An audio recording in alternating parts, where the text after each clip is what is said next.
ಆಮ್ ಆದ್ಮಿ ಅವರು B J P ತಪ್ಪು ಮಾಡಿದ ಇಲ್ಲ ಅಮೃತಸರದಾಗ ಇಳಿಸ್ಬೇಕು, ದಿಲ್ಲಿ ಇಳಿಸ್ಬೇಕಾಗಿದ್ದು ಏನೋ ತಕರಾರು ತೆಗಿತಾ ಇದ್ದಾರೆ. ಇದರ ಅರ್ಥ ಇಷ್ಟ, ಯಾರೂ ಈ ಜವಾಬ್ದಾರಿನ ಹೊರಲಿಕ್ಕೆ ತಯಾರಿಲ್ಲ. ಇಲ್ಲಿಯ ಸಮಸ್ಯೆ ಬಗ್ಗೆ, ಇಲ್ಲಿಯ ನಿರುದ್ಯೋಗದ ಬಗ್ಗೆ, ಇಲ್ಲಿಯ ಬಡತನದ ಬಗ್ಗೆ ಒಬ್ಬರು ಇನ್ನೊಬ್ಬರ ಮೇಲೆ ಹಾಕುವಂಥ ಸ್ಥಿತಿ ಇವತ್ತು ನಿರ್ಮಾಣ ಆಗಿದೆ. ಅದೇನೋ ಆಗಲಿ, ಈ ವಲಸೆ ಹೋದಂಥ ಜನರು ಮರಳಿ ಬಂದಾರ ಭಾರತಕ್ಕೆ, ಅವ್ರಿಗೆ ಮುಂದೆ ಏನು ಅಂತ. ಈಗಾಗಲೇ ಸಾಲಗಾರ ಆಗಿದ್ದಾರೆ, ಎಲ್ಲೇನೋ ಸಾಲ ಮಾಡಿ ಆ ಸಾಲದವ್ರು ಬೆನ್ನು ಹತ್ತುವಂಗದ.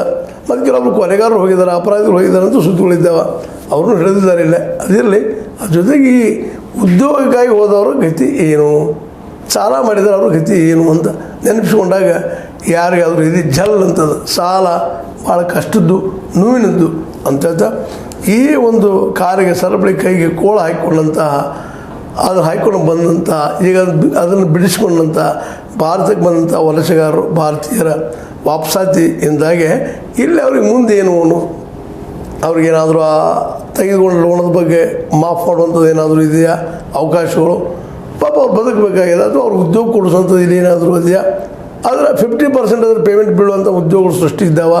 ಪಂಜಾಬ್ದಲ್ಲಿ ಆಗಲಿ, ಹರಿಯಾಣದಲ್ಲಾಗಲಿ, ಇನ್ನೊಂದು ದಿಲ್ಲಿಯಲ್ಲಿ ಆಗಲಿ, ಇವೆಲ್ಲ ಇವತ್ತು ಪ್ರಶ್ನೆಗಳು ಹೇಳ್ತಾ ಇದ್ದಾವೆ.